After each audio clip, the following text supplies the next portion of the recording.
مع بداية السنة الجديدة حط نية إنك تكون أحسن مع ربنا ومع الناس. صلي ركعتين لربنا واطلب منه إنك تكون قريب منه، اطلب منه يساعدك يثبتك. انوي إنك ما تقطعش في الصلاة وإنك تكون قريب من ربنا. انوي إنك تكون أحن وأهدى مع مراتك ومع بيتك ومع ولادك. انوي إن بيتك يبقى دافي وحنون وهادي. انوي إنك تبطلي غيبة ونميمة اللي بتسرق من حسناتك وبتخلي قلبك قاسي وبتخرب علاقاتك. انوي انك تبتدي بداية جديدة تكون كلها حنان ومسامحة وعلاقات طيبة.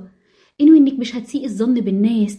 انوي ان علاقاتك تبقى افضل، انك تتعلمي الدروس واطلبي من ربنا يساعدك انك فعلا تتعلمي الدروس بسرعة. خلونا كلنا ننوي ان احنا نكون ارحم بالناس، نبطل نحكم عليهم.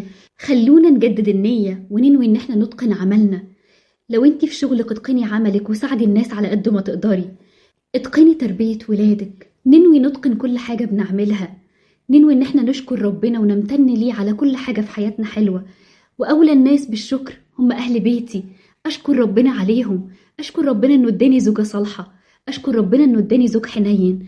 اشكر ربنا انه اداني ولاد اصحاء، ولاد كويسين.